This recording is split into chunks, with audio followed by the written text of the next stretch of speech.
Nah,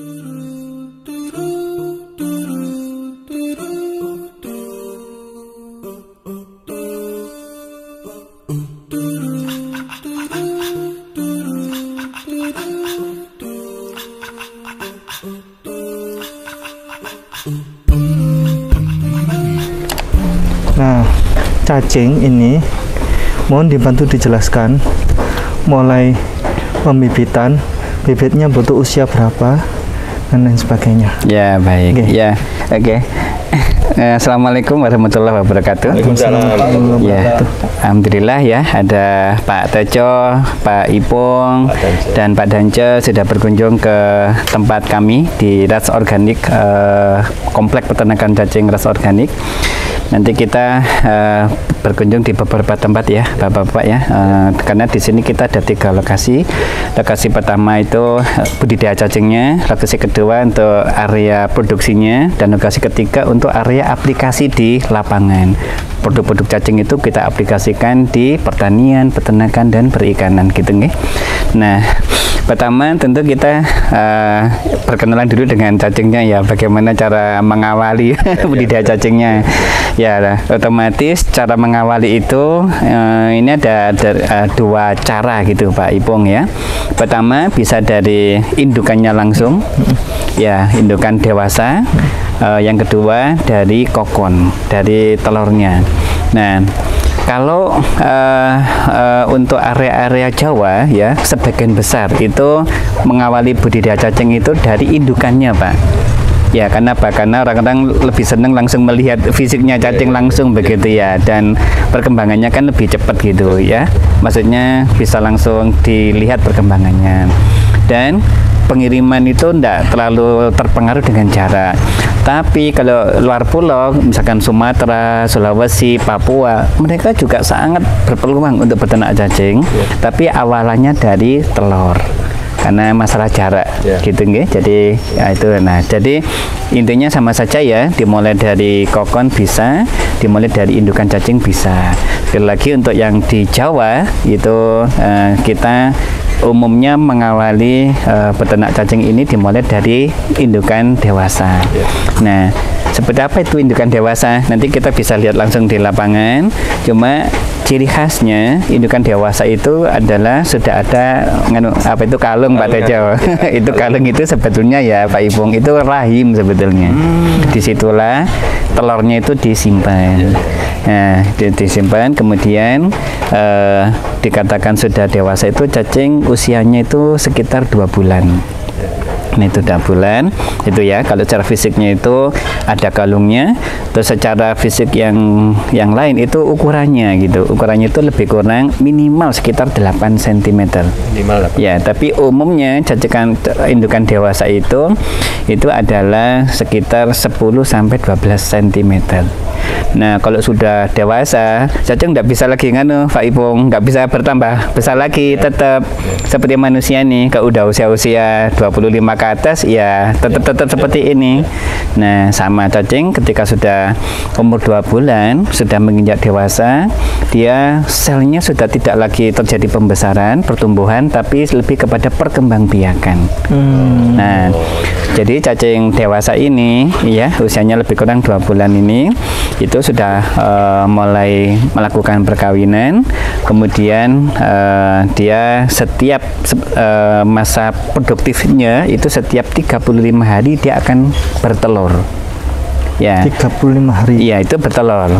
Setiap menjadi dewasa. Dewasa tadi butuh waktu 2 bulan. Iya, benar. Setelah 2 bulan? Ya, 35 hari sekali. Tambah 35 hari, berarti dia waktu 2 bulan pertama sudah bisa bisa bertelur.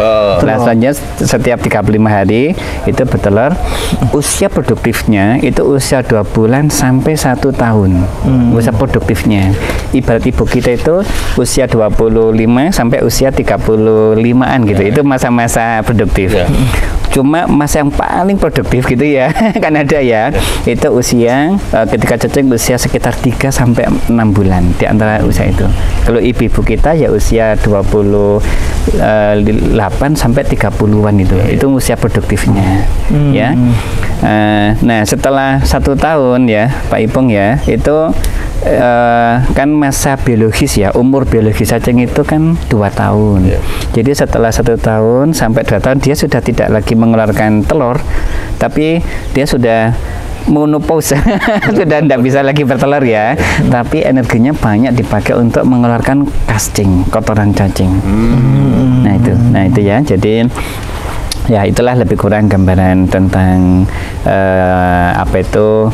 mengawali tentang budidaya cacing yang umumnya diawali dari indukan yang sampun dewasa. Ya gitu ya. Pertanyaannya adalah, ya, yang mana yang dipanen? Oh, yang dipanen, ya betul. Jadi yang dipanen itu ya adalah cacing dewasa gitu ya. Indukan yang sebenarnya sudah dewasa tadi sebetulnya begini, karena sesuai dengan kebutuhan pelanggan, umumnya kebutuhan pelanggan itu adalah randemen, kan gitu ya, randemen dari cacing itu sendiri gitu ya. Nah itu baru randemen itu bisa didapatkan minimal ketika cacing dewasa, ya usia 2 bulan itu tadi. Nah sebetulnya tambah semakin tua itu akan semakin banyak randemennya. Nah cuma memang dalam program kemitraan kita gak menunggu sampai 1 tahun 2 tahun gitu. Jadi kita terpaksa 4 bulan itu harus sudah dipanen. Ya tadi ya, sesuai tadi Pak Ipong bertanya tadi, mana yang dipanen adalah cacing yang dewasa. Pengintan cacing dewasa itu mulai usia 2 bulan sampai usia 2 tahun. Ya itu ya, itu dewasanya. Atau bahasanya ini kalau kebutuhan pelanggan itu dari sisi ukuran. Ukurannya itu minimal 8 cm. Ya itu sudah mulai dipanen. Nah itu. Nah gitu ya. Jadi itu Pak Ipung yang dipanen, yang cacing dewasa. Nah cacing dewasa yang sudah tidak produktif? Ya itu lebih baik sebetulnya, lebih baik. Cuma sekali lagi dalam program kemitraan kita nggak bisa menunggu 1 tahun ya masalahnya ya. Jadi 4 bulan itu sudah mulai panen rutin setiap bulan, diambil yang indukan, karena sudah ada generasi yang seperti itu, generasi yang akan melanjutkan siklus. Jadi kenapa sih harus menunggu 4 bulan ya? Karena supaya terjadi setidak-tidaknya itu 3 siklus, 3 generasi. Ya, generasi pertama, generasi kedua, ketiga, sehingga ketika indukan yang pertama kali itu diambil itu sudah nggak mempengaruhi siklus. Ada induknya berikutnya. Ya, sudah ada indukan penggantinya. Itu kenapa kok harus nunggu 4 bulan, khususnya yang kemitraan. Karena kita juga membutuhkan stok yang juga berjalan gitu ya, sudah langsung dijalankan. Kita nggak berani nunggu 1 tahun terlalu lama. Gitu maksudnya gitu ya. Nah, untuk industri sendiri sebetulnya lebih tua lebih bagus sebetulnya, karena butuh randemannya. Tapi dalam sistem keberlangsungan ya sudah kita umumkan ke masyarakat, mulai panen adalah usia 4 bulan gitu ya. Jadi nanti ini kan ada indukan dimasukkan ya, terus panen berikutnya adalah langsung 2 bulan. Setiap bulan Pak. Iya. Kan ini kan ada indukan pertama ya. Itu 4 bulan dulu. Oh, nunggu 4 bulan dulu. Karena harus perbanyakan dulu atau membentuk 3 generasi baru gitu ya. Jadi setelah 4 bulan itu indukan yang dikirim pertama yang diambil begitu. Tapi sudah rutin dah. Sudah setiap bulan. Setiap bulan sudah. Selama 1 tahun. Seterusnya sebetulnya.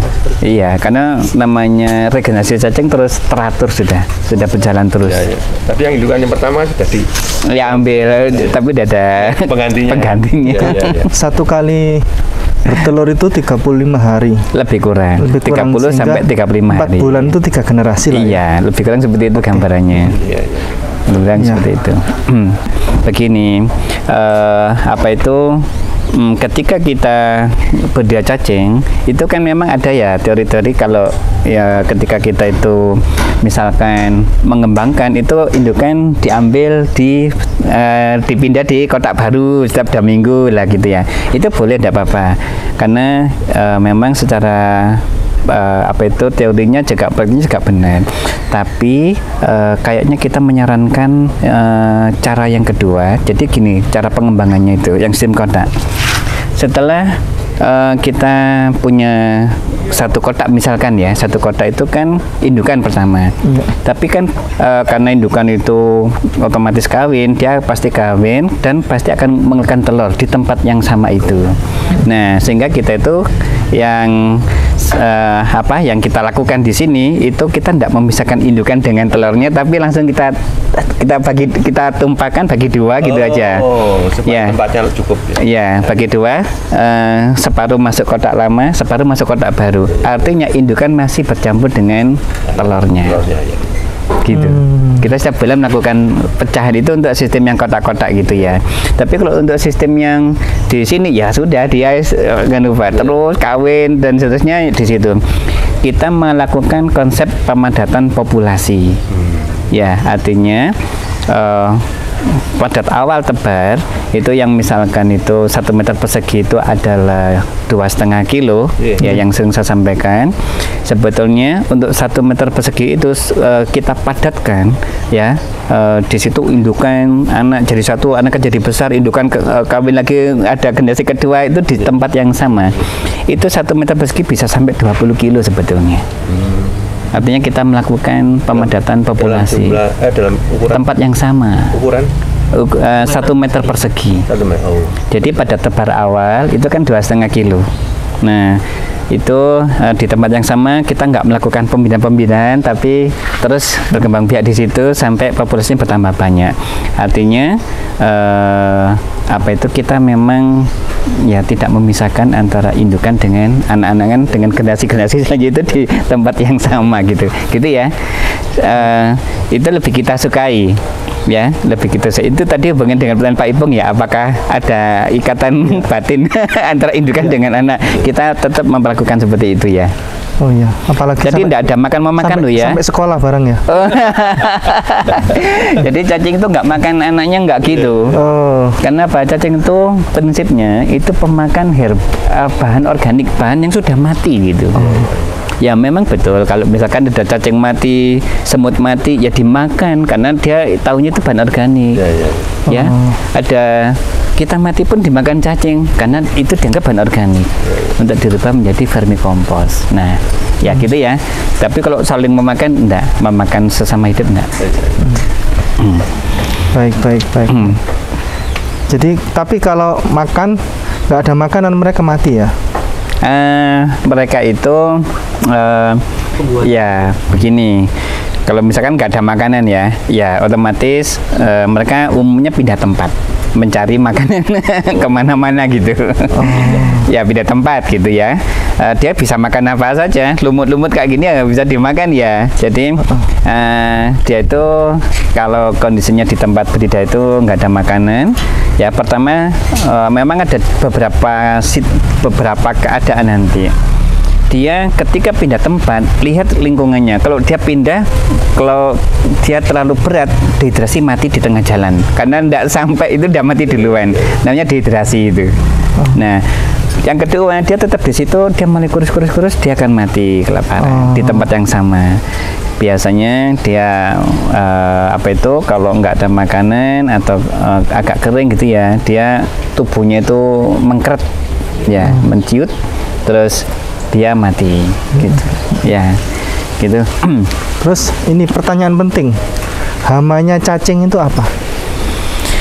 Cacing ini memang kalau di mana saya sampaikan di mana di webinar atau di pelatihan itu memang ada dua hamanya, ada kompetitor, hama kompetitor, ada hama predator.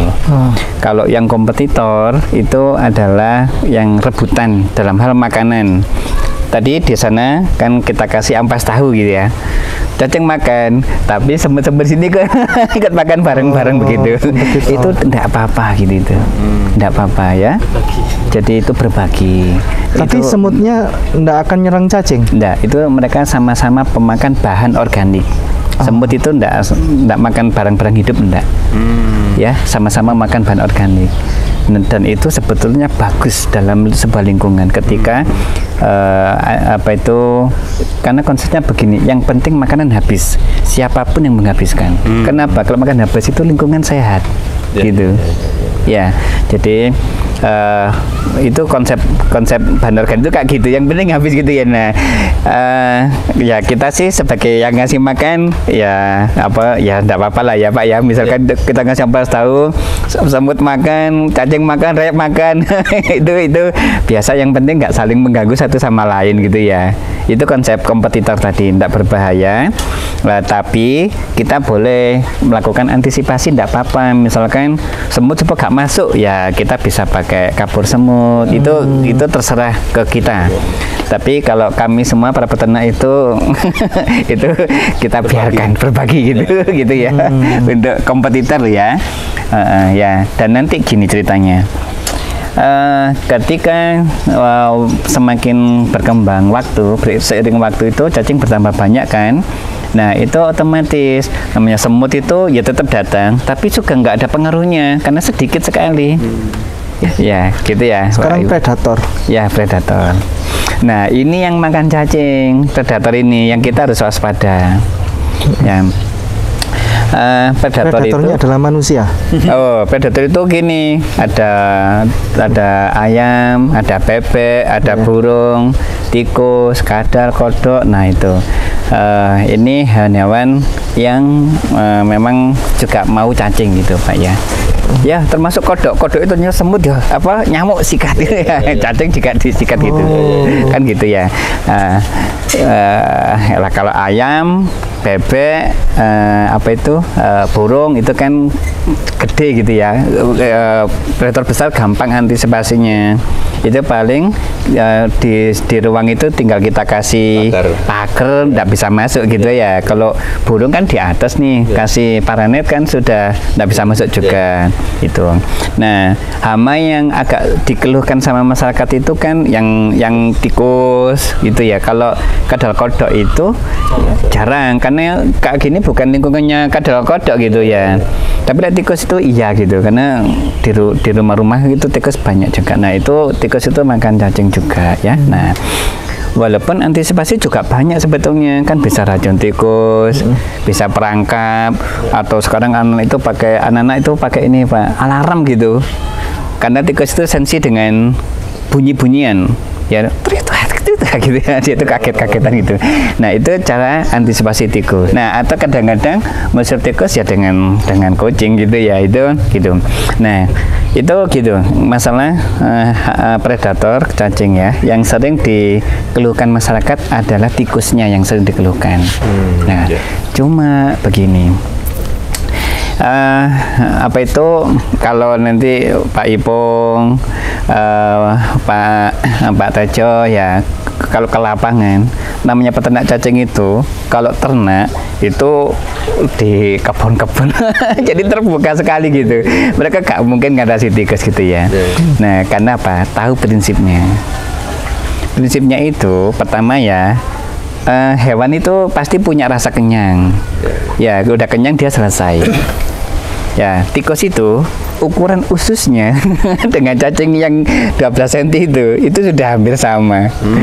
Jadi tikus itu makan satu aja itu sudah kenyang sebetulnya, sudah kenyang ya. 1 kilo cacing itu hampir 1000 ekor 1 kilo cacing itu ya. Makan satu nggak makan. Jadi kita hanya kembali sebetulnya ya itu ya, niatnya kita itu berbagi gitu ya. Karena intinya tuh hama itu hampir nggak pengaruh sama sekali, apakah yang kompetitor ataupun yang predator. Nah cuma yang predator yang besar-besar itu Pak ya, yang kayak ayam ya bisa sih mungkin ya kalau banyak jumlahnya. Kalau sedikit ya enggak pengaruh, karena ayam pun kalau makan ya pasti namanya hewan itu pasti udah kenyang ya selesai gitu. Ya kan mungkin makan 5 ekor dah sudah ususnya sudah cukup gitu. Nah, persoalannya dibawa pulang sama kita. Nah, kalau hama yang kepala hitam ini yang berat ini, itu nggak ada kenyangnya Pak. Ya, jadi bahkan malah pinter untuk cara meminit cara ngambilnya gitu. Gitu. Ya, itu ya hama yang berat itu hama manusia. Itu yang paling berat. Cuma kembali lagi, kita ini berternak cacing. Saya juga sering sampaikan kepada teman-teman ya. Kita itu peternak cacing itu beda dengan ternak sapi, ternak kambing. Ternak sapi, ketika kita punya sapi 5, diambil 5, kita sudah nggak punya apa-apa, bersih ya. Atau ternak sapi 1 diambil itu habis sudah. Sekarang kita ternak cacing. Ternak cacing itu hampir mirip kayak ternak rumput gitu, kan hampir sama aja. Ya, saatnya kita punya 1 ton di lahan. Terus kita musibah gitu, misalnya kena musibah dicuri gitu, 1 ton itu diambilnya sama orang-orang gitu. Enggak usah khawatir, minggu depan. Iya. Karena ada apa? Pokoknya misalnya sabar seminggu 2 minggu tumbuh lagi. Jadi gitu. Cacing itu seperti itu. Oh ya, pakannya apa saja? Ya, pakan sekarang. Ini kembali ke prinsipnya dulu ya. Cacing itu punya tugas itu cuma 1 tugasnya ya dari yang di atas ya. Dia itu tugas itu sangat jelas. Semua bahan organik yang ada di permukaan bumi, Pak, itu harus dia selesaikan, dirubah menjadi vermikompos, menjadi pupuk ya. Vermikompos itu bukan pupuk biasa. Vermikompos ini adalah pupuk itu yang keluar dari perutnya cacing ya, keluar gitu. Itu adalah rumah bakteri gitu. Rumahnya makhluk-makhluk halus yang nggak kelihatan itu di situ tuh rumahnya itu. Sehingga bakteri kita berkembang. Ketika bakteri mikroba jasotonik yang di bumi itu berkembang karena punya rumah yang ideal yang namanya vermikompos itu, bumi kembali sehat. Sekarang mikroba jasotonik itu kan ya banyak mati gara-gara sekarang itu musuhnya ini loh, kimia-kimia itu loh Pak, pestisida, urea. Nah, sekarang kita harus mengembalikan bumi lagi. Caranya itu tadi kita salah satunya itu beternak cacing. Terus dengan memanfaatkan bahan-bahan organik yang ada di tempat kita masing-masing. Cacing itu tidak milih-milih ya, tidak hanya maunya B nggak gitu. Kenapa cacing itu sama ya Allah ya tidak dikasih lidah. Dia itu bisa makan sembarang, nggak kenal lagi namanya padas, asam, asin dan ya. Dia tugasnya Pak 1, semua bahan organik yang di permukaan bumi itu harus diurai menjadi vermikompos supaya bumi sehat lagi. Nah, sekarang di permukaan bumi apa saja bahan organik? Rumput itu punya cacing. Daun-daun jatuh makan cacing. Limbah-limbah di rumah, limbah dapur itu nasi, sambal, daging-dagingan, kulit buah apa itu mestinya ada ke cacing. Ya, kotoran-kotoran hewan, semua kotoran hewan, kotoran ayam, kambing, bebek, sapi itu semua termasuk kotoran manusia. Iya, ke cacing semua. Ya, yang terbaik adalah yang paling gampang didapat di tempat Bapak Ibu masing-masing. Yang paling baik nggak mungkin ya peternak sapi, mempunyai kotoran sapi, ternak cacing beli makanan apa itu misalkan ampas tahu, itu kan, atau mungkin blotong ya, itu kan nggak masuk ya. Yang kurang efisien. Yang benar itu peternak sapi mengembangkan cacing dengan kotoran sapi, peternak ayam mengembangkan cacing dengan kotoran ayam. Kalau kita yang di kota begini ya nggak mungkin pakai gitu-gituan ya, kita pakai limbah-limbah dapur, nah gitu ya, gitu ya. Limbah dapur atau limbah pasar? Limbah pasar. Sayuran. Nah, jadi kita sebenarnya ternak cacing itu punya visi-visi nggak cuma tunggal ya, nggak cuma kita punya kepingin ekonomi, nggak cuma itu. Sebetulnya kita itu ya punya tugas merawat bumi, ya. Nanti bumi akan mengembalikan kita ya dengan banyak ya. Salah satunya nanti budaya terpadu itu loh, itu yang organik semua gitu. Kalau organik ya kembali lagi ke manusia. Ya, insya Allah lah dan visi-visi itu kita akan bisa sinergi dengan alam, Pak. Insya Allah. Ya, gitu. Tuan Guru mau bertanya. Iya. Saya tidak ada pertanyaan. Ya. Saya tidak ada pertanyaan. Oh, tidak ada pertanyaan. Cuman saya hanya menyampaikan filosofi. Oh iya. Antara manusia, cacing, dan kelelawar. Oh. Dua binatang ini manusia diberikan kecerdasan.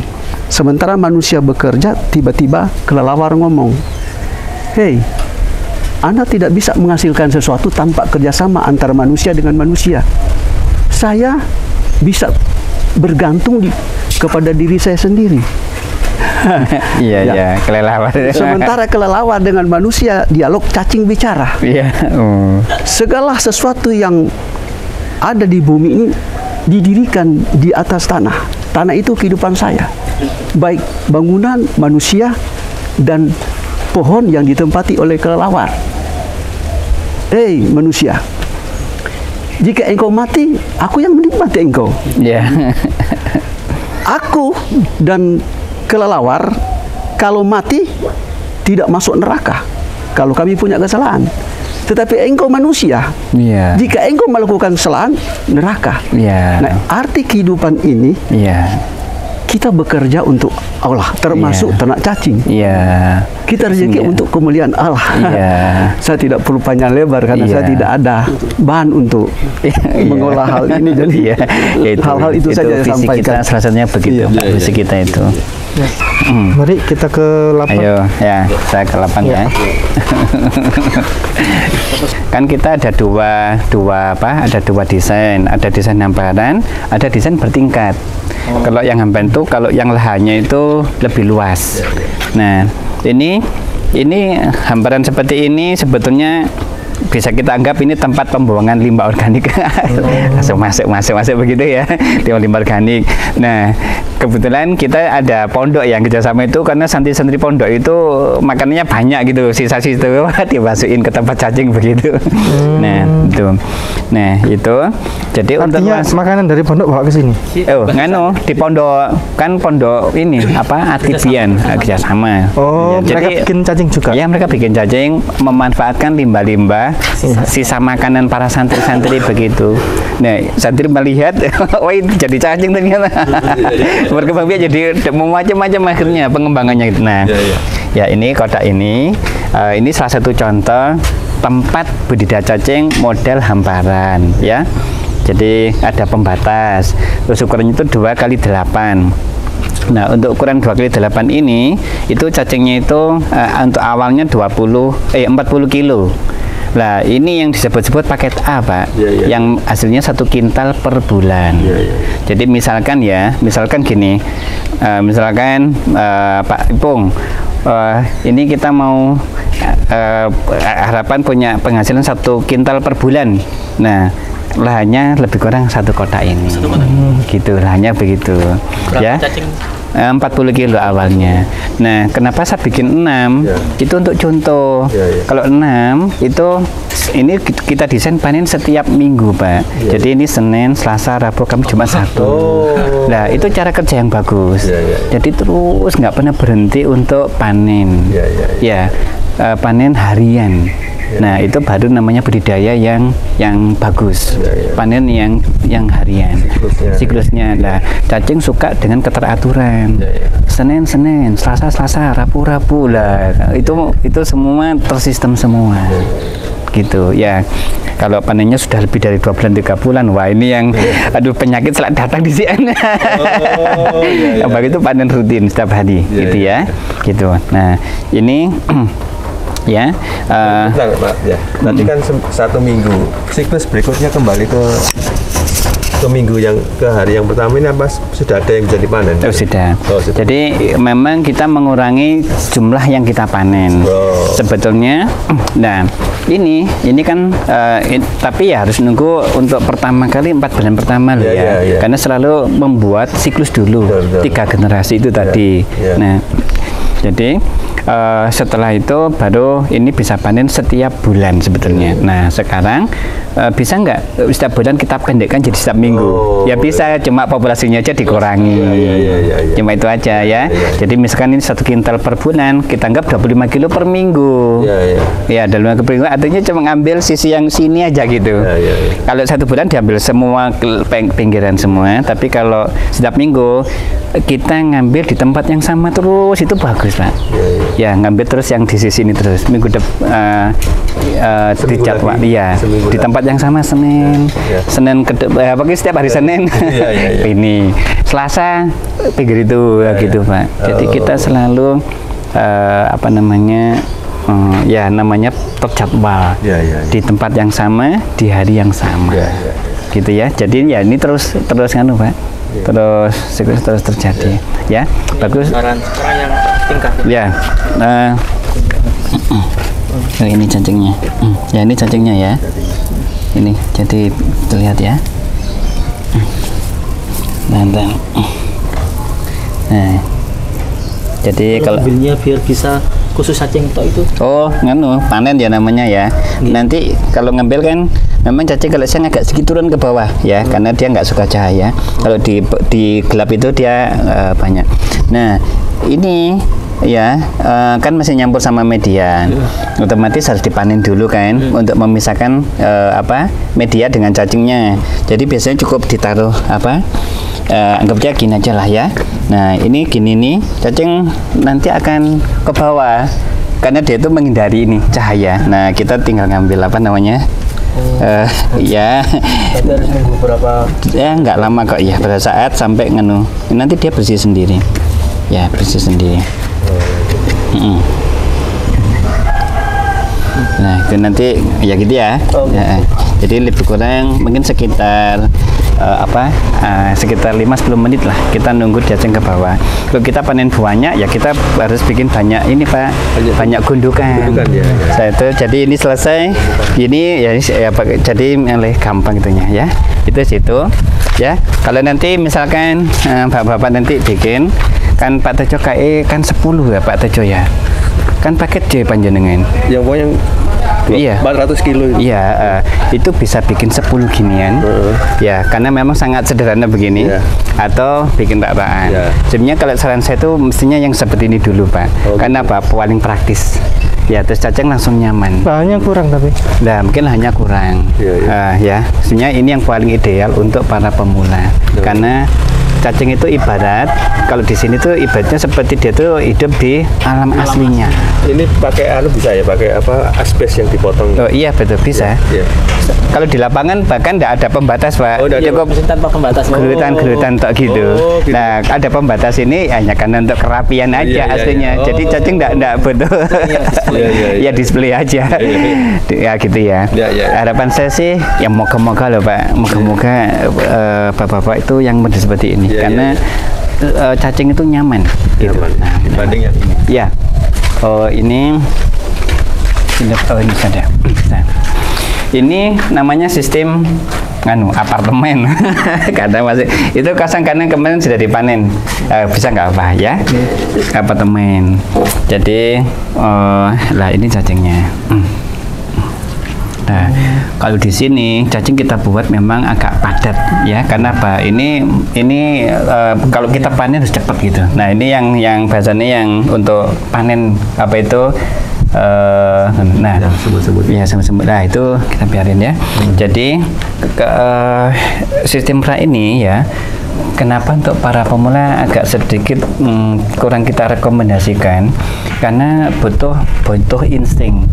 Jadi di sini tuh cacing itu ibarat begini. Kalau yang merawat itu bagus, dia punya kedekatan.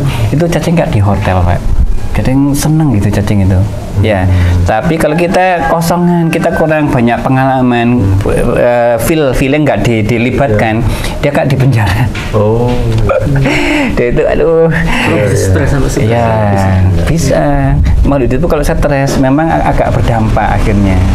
Karena kalau stres, nah kalau si perawatnya itu punya feeling seperti itu bisa mengurangi itu tadi loh stresnya cacing dulu Pak itu. Ya jadi bisa membuat mereka nyaman lah. Nah kuncinya cacing semua makhluk hidup itu nyaman dulu. Nah nyaman tuh untuk para pemula itu yang seperti itu. Itu kalau ingin nyaman. Nah kalau begini ini butuh banyak butuh banyak senjata itu. Kecuali karena errornya juga. Ya, dan sistem pra itu yang paling bagus ya. Itu yang kayak gini nih.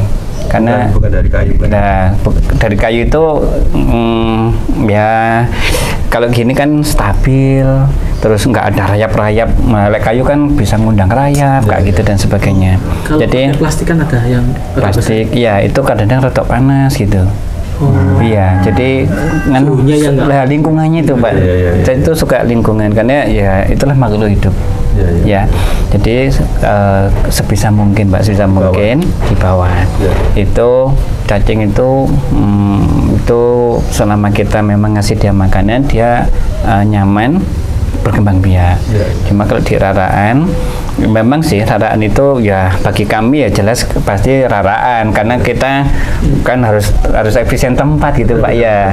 Ini kan ini kalau full ya 1,2 ton satu kotak ini gitu ya. Cuman berapa Pak? ini 9 kali 10. 9 kali 10 bisa gitu ya? Iya, 1,2 ton. Ya, saya kira untuk bapak-bapak kami rekomendasikan di bawah ya. Di bawah. Bukan apa-apa, untuk cacing supaya nyaman. Nyaman cacing itu. Nah, nanti selanjutnya kalau itu tinggal kita kedepannya bisa raraan untuk pengembangan selanjutnya. Ya, gitu ya. Oke. Iya mungkin Pak. Hah? Nanti yang itu harus diambil sekarang ya? Nggih. Semuanya. Iya, semuanya oke. Nggak ada lahan, bicara lahannya. Lahan. Ya, ini ya. Lah ngasih makan itu Ampas tahu ya? ampas tahu boleh. Yang paling bagus itu adalah yang kita makan. Ini kan ampas ya. Tahunya. Apa yang kita makan yang paling bagus. Yang kita makan nggak sisa. Jadi cari makanan sampah di rumah makan itu. Nah, Boleh, bagus. itu paling Di bagus. pasar juga bisa di pasar. Di pasar nggak apa-apa. Ya, ampas itu juga beli, bagus. Tapi ini limbah ya. Iya, pasti cacing seneng ya. Cuma saya jadi urut-urut yang paling bagus yang kita makan itu. Istilahnya masih Yang ada paling utama. Iya. masih ada proteinnya lah. Itu ya. Oke. Ini juga buah-buah. Ya, aslinya kan cacing sembarang, Pak. Iya. Sembarang. Jadi limbah-limbah dapur, tempat yang di sana itu memang yang di lahan 1 hektar itu rancangannya untuk menampung sampah di kampung ini. Nanti semua buangnya di situ. Lah kalau di sini saya masih khawatir karena ini lingkungan padat. Dan padat itu nanti nyamuk. Nyamuk ya, nyamuknya tuh banyak. Sehingga ini harus kita tidak boleh terlalu sembrono lah. Terlalu sembrono untuk ngasih makan di sini karena dampak nyamuk lalat-lalat itu nanti ke tetangga di sini ya. Yang penting makan cepat habis begitu ya, 2 hari habis. Nah, makanan cepat habis ya ampas-ampasan yang sudah lembut, cacing tinggal gini aja. Oh iya, lalat ya. Kalau lalat banyak. Kalau misalnya kita banyak makanan lalat itu ada. Jadi batasi berapa? Nah, gini, sebetulnya sih ya bisa saja kita gini, kalau makanan dari limbah-limbah dapur ya, terus sini supaya gak lalat digali, dipendem dengan medianya itu bagus. Cuma di sini kadang nggak sempat sudah karena ini kerjanya banyak. Iya. Nah, kalau gitu nanti di sana pakai limbah rumah-rumah makan itu pewaruh situ langsung gali. Nah, itu aman. Itu lebih bagus kayak gitu. Ya. Ini yang kemarin ini Pak Tejo ya, yang dapur itu. Ya. Jadi buat yang lebih besar lagi. iya. Jadi jadi ini kan tempat penampungan tong cacing namanya. Tong cacing itu sebenarnya kita rancang untuk ibu-ibu kita di dapur.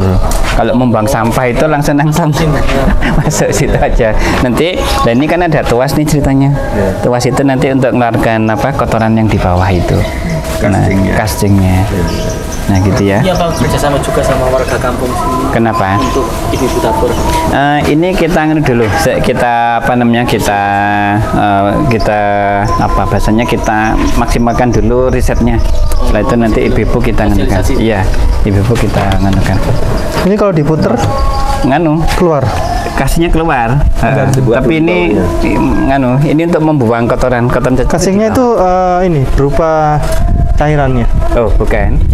Berupa kotoran cacing ya, kayak kotoran kayak tanah gitu.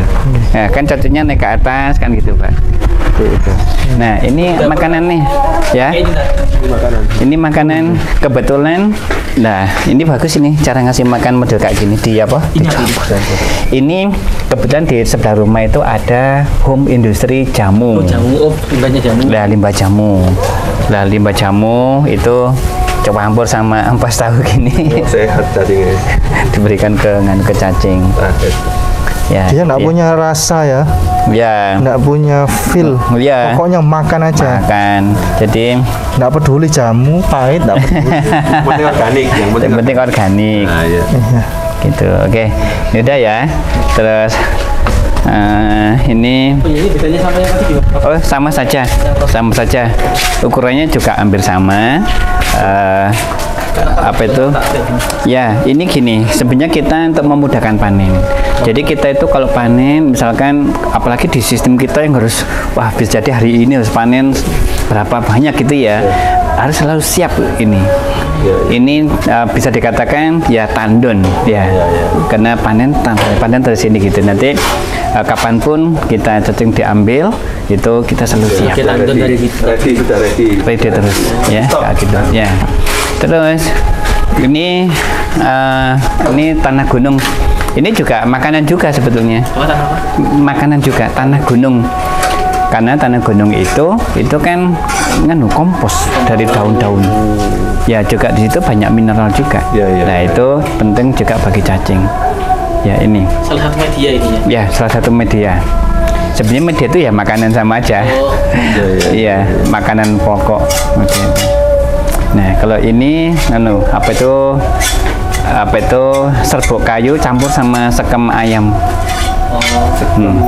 Ayam. Iya. Terus yang nanti ada apa namanya? Padi. Iya, sekem itu tadi. Itu sekem itu. Nah, itu saya campur sama serbuk kayu, itu sebetulnya makanan juga, tapi lebih kita nganukan sebagai penggembur. Ya, penggembur. Jadi biar cacingnya itu udaranya apa itu dapat gitu, Pak. Ya, gitu. Jadi di sana kan kayak sekem gitu ya. Nah, itu aslinya itu makanan aslinya. Makanan yang awet gitu ya, Pak ya. Jadi habisnya agak lama ya, camilan, tapi fungsi utamanya adalah penggemburan. Karena kalau kita banyak makan kan ketan sapi kita terus banyak di situ, nanti bisa melenyek, bisa madet. Nah, kalau madet itu cacingnya madet tambahnya menghindari itu ya. Menghindari itu. Ya, penting namanya serbuk kayu itu. Oke, kita langsung ke sana Pak ya, ke display ya. Ya, ini ini beberapa produk dari cacing. Yang pertama ini amino powder. Ini nanti ini cacing tepung. Ya, cacing tepung yang kita arahkan untuk pakan udang. Ya, cacing tepung. Ini takarannya satu campuran. Oh, ini langsung makanan Pak, disebar. Ya, itu disesuaikan dengan populasi bayi-bayi udang di sana. Iya, ini makanan ya, makanan. Jadi biasa. Iya. Untuk bayi ya. Untuk bayi ya, kayak ibarat. Ini bubuk ya? Iya bubuk. Di sini cacing kering. Biasanya ini kita untuk herbal itu dicampur sama rempah-rempah, ditumbuk jadi satu. Terus ini untuk pertanian. Ini. Jadi cacing cair yang tadi di galon-galon tadi itu. Ya, ini cacing cair. Ini untuk kita kirimkan untuk pertanian lah. Tapi kita sudah mulai mengarahkan semua pupuk ini ke kelapa sawit. Ya, pupuk cair ini Pak. Untuk kelapa sawit. Iya. Ini ini baru ada takaran. Itu juga ini takarannya. Ini cacing cair untuk ayam. Untuk penggemukan ayam atau untuk meningkatkan kesehatan ayam. Jadi biasanya ini satu tutup ini ditambah dengan 2,5 kilo pakan. Nah kalau pakan itu ibarat kayak berasnya nasinya, ini kayak bumbunya Pak. Campur. Jadi nasi goreng. Nah, ternyata ayam juga gitu Pak, butuh nasi goreng ternyata. Saya baru merasakan gitu Pak. Lele aja kalau dikasih padat seneng ya. Ketika ditambahi ini Pak yang untuk itu dia senang, semakin senang, makanya tinggi. Karena ternyata cacing itu mengandung antraks tang. Ya, mengandung antraks nafsu makan. Dia tuh punya 3 sih, ya antraks tang, nafsu makan. Kedua itu memacu pertumbuhan. Yang ketiga itu imun. Karena ini semua obat ini sebetulnya. Terus ini kan mungkin komposisinya apa cacing semua tuh Ya, ini hampir 95% cacing murni ya. Jadi 1 kilo cacing jadi 1 liter ini Pak. Yang beda-beda Nah, yang 5% itu yang beda-beda. Jadi kalau untuk ayam, ya kita ambilkan bagian dari tubuh ayam. Untuk ininya, untuk apa namanya? Merangsang atau kayak guidance-nya, Pak. Guidance. Jadi biar nanti ayam, tubuh ayam itu bisa langsung kenal gitu. Sehingga saya ambilkan bagian dari tubuh ayam, kita suntikan gitu. Kalau manusia ambilkan dari Iya, kalau manusia ada sedi manusia, sebagian ya bahasanya kayak apa niku ya, sing guidance-nya ya, ada yang supaya gampang dikenal gitu. Nah, udang ya gitu. Jadi yang 5% itu yang formula-formula tambahan gitu ya. Untuk udang sama satu tutup untuk 2,5 kilogram pakan, apa itu langsung diberikan ke udang gitu ya. Ya itu, enggak kita langsung ke sana. Nah ini pesnap. Ini pasti dana nabati itu menggunakan gini Pak. Kalau bikin cacing kering itu kan harus direbus dulu cacingnya, terus diangkat, terus cacing kering langsung kita oven, kita keringkan. Tapi rebusannya ini pasti dana nabati gitu, untuk disemprotkan ke tanaman. Dia untuk anti serangga. Ya, anti serangga sekaligus sebagai nutrisi gitu, karena ternyata godokan cacing itu nempel ya, nempel ke daun. Nah, tapi ini bahannya bukan cuma godokan cacing ya, juga ada dari bawang putih, ada apa sehingga serangga itu mau balik, ada itu mati gitu ya gitu. Semuanya organik semua Pak. Anti serangga, anti hama. Ya, itu vermicompost biasa. Kita langsung ke lahan sana yuk.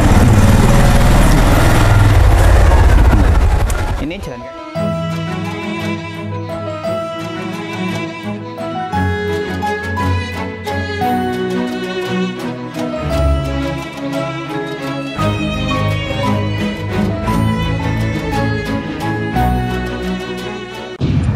Setiap muslim harus memiliki bekal ilmu kristologi untuk membentengi diri dan keluarga serta untuk berdakwah. Anda ingin jadi kristolog handal atau Anda ingin memiliki ilmu kristologi? Kunjungi kristologinews.com, pusat karya monumental Ustadz Insan LS Mokoginta.